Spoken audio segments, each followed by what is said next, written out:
کیا آپ یقین کریں گے کہ ایک ایسی حویلی بھی ہوتی ہے جہاں جو بھی داخل ہو وہ تو زندہ رہتا ہے مگر دنیا سے غائب ہو جاتا ہے؟ یہ کہانی ہے ایک ایسی پرانی حویلی کی جس کا دروازہ دن میں کھلا رہتا ہے مگر رات کو وہ خود فیصلہ کرتی ہے کہ کون اندر آئے گا اور کون کبھی واپس نہیں جائے گا۔ یہ حویلی ایک ویران گاؤں کے کنارے پر واقع تھی۔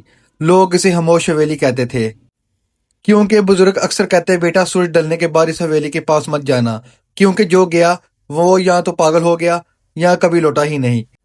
پچھلے 30 سالوں میں اس حویلی میں 12 لوگ غائب ہو چکے تھے، نہ لاش ملی نہ کوئی نشان، بس نام رہ گیا۔ احمد اپنی بیوی مریم اور 10 سالہ بیٹی عائشہ کے ساتھ اس گاؤں میں منتقل ہوا۔ احمد کا خیال تھا کہ یہ سب وہم ہے، لوگ پرانی چیزوں سے ڈرتے ہیں، مگر عائشہ رات کو کہتی ابو کوئی مجھے حویلی سے بلا رہا ہے۔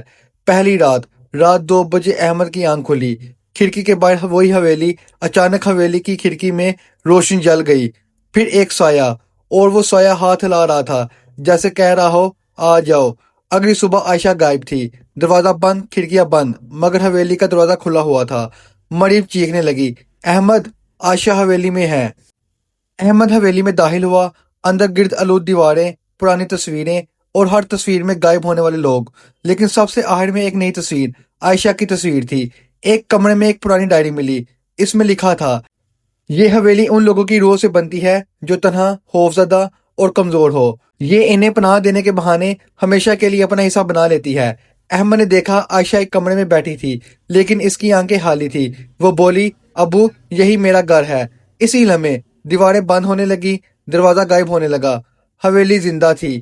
احمد کو ایک جملہ یاد آیا جو ڈائری میں لکھا تھا، کوئی ایک اگر خوشی سے یہاں رہے تو دوسرا آزاد ہو سکتا ہے۔ احمد نے اپنی بیٹی کو گلے لگایا اور کہا عائشہ باہر جاؤ۔ حویلی چیخ اٹھی۔ صبح گاؤں والوں نے دیکھا حویلی جل چکی تھی، عائشہ باہر بیٹھی تھی، خاموش اور رو رہی تھی، اور احمد کبھی واپس نہیں آیا۔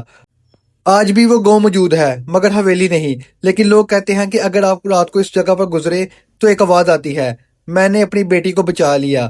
کیا احمد نے واقعی قربانی دی یا حویلی آج بھی زندہ ہے؟ اگر آپ نے بھی کبھی کسی پرانی جگہ پر عجیب احساس محسوس کیا ہو تو کمنٹس میں ضرور بتائیں۔ اگر آپ کو یہ میری سٹوری پسند آئی ہو تو میرے چینل کو لائک اور سبسکرائب ضرور کیجیے گا۔ اللہ حافظ۔